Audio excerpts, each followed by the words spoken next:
Okay, just run in place, high knee for me. Pump the arms. Great. Now go to kick the booty. Good. Now go to jumping jacks.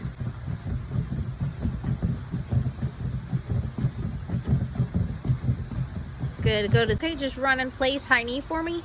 Pump the arms. Great. Now go to kick the booty. Good. Now go to jumping jacks.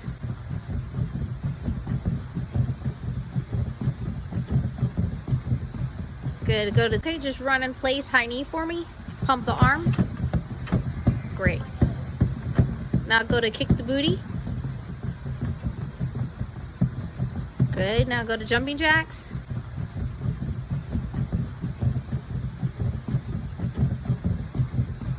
Good. Go to tuck jumps.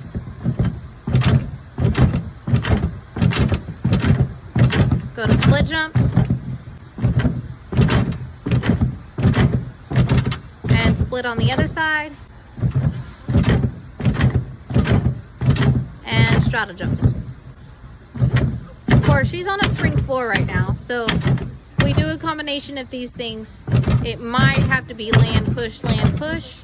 I definitely don't want any injuries and too much joint fatigue either, so just be careful on the things that are very fighters. You can do them on the beam. You shift and you stay low and you hold the leg up for about a second.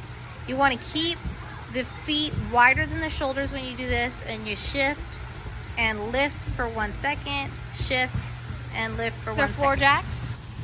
They want to stay hollow and lift, and keep, once again, keep the legs really low, which engages the hips, the thighs, and the abs.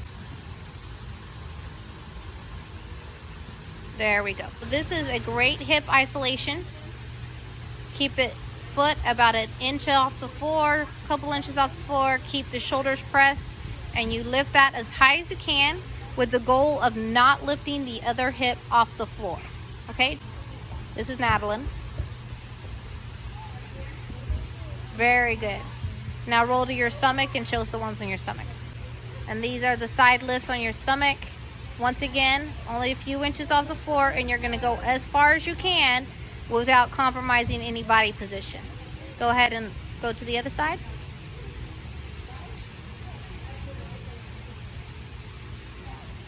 A knee, side kick, lift. And you don't let that knee touch when you come back, and you hold it up. And these are just side lifts. And once again, these are part of that gluteal complex. The other thing, pull your leg in just a little more towards your face, Madeline. The leg that you're kicking. There you go. And you can also do these with a weight, ankle weights on your... Okay, these are our heel lifts to the ceiling. You're really trying to keep that knee pressed inwards and not let it drift to the side when you're doing it. That's really good, Madeline. And you're flexing that foot hard, and you're lifting the heel. Flex more, Rhea. And you're lifting, there you go. You're lifting the heel to the ceiling. You want to keep the knee facing the floor and keep a tight lower stomach. Okay, go ahead. V-up, roll, keep your legs nice and tight, and then roll back the other direction. Keep your big toes together. V-up, roll, V-up, roll. You want to keep your hands and your arms off the ground when you do the roll. Only your torso and your back touches the ground. Our roll arch ups, same thing. You want to keep the upper and lower body off the ground and only stay on that core. This is overstretching. If you cannot do this, then do the regular split on the floor. But you can see their hands are back to the side where their hips are, back knees under, and the shoulders are pulled back. This is with the back knee up. You want to make sure that the knee is all the way up on the elevated surface, not just the foot, because otherwise the knee would bend and it would not work. You want to working on pushing your hip down and squaring that up. Hands are either back at the hips or back at the mat, and chest is up and toe is These are hyperextended middle splits. Now, you may not be ready for this, and you can just do regular splits on the floor, and you can support yourself up on your elbows and try to roll your knees towards the ceiling as you're working this middle split. And another thing to do while you're in the middle split is go ahead and flex and point your toes 10 times, girls.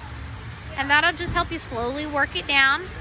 And you're gonna wanna work this with each leg up in the middle. Needle split bar hangs, this is the flexibility.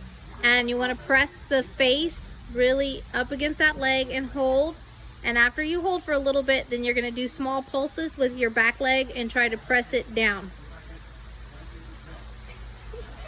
There we go, that's good. Okay, pike stretch hold.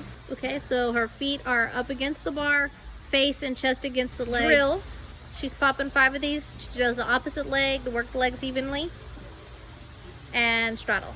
And this is to help to work that active flexibility and work on popping those legs up in those splits. On your bridges, you're gonna work putting your hands on the line and trying to get those armpits past the line. Okay, so you wanna work more open in your shoulders than you want to in your lower back. And keeping, go ahead and put your heels down, Pete.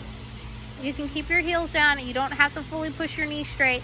Just as long as you're working that open with your shoulders is what you ultimately want to be working when you stretch your Another way to work this and working on those armpits open and that head down and really working that shoulder flexibility without engaging the lower back is just grabbing onto a surface, a bar or beam, a cabinet, whatever, and just working, pushing the shoulders open and down. And that way you're really just focusing and isolating those shoulder flexibility. To stretch those shoulders, just a different angle for the shoulders is grab the beam or grab the surface and just sit into it and give those shoulders a stretch like that. So these are wrist stretches. You turn your wrist under and you try to straighten your arms and pull back. And once again, it's also a great stretch for that forearm, especially after that bar conditioning. And then we also use we stretch our wrist by pulling back on each finger. Go down your fingers. Each finger that you pull back just stretches something a little bit different. And that's another way to try to keep those wrists ready to get back to all those handsprings and handstands. So ankle stretch, just rock back on those toes, really push the instep or the front of that ankle forward, and do not let the heels come apart when you do down, and just do this one ankle at a time and isolate each ankle.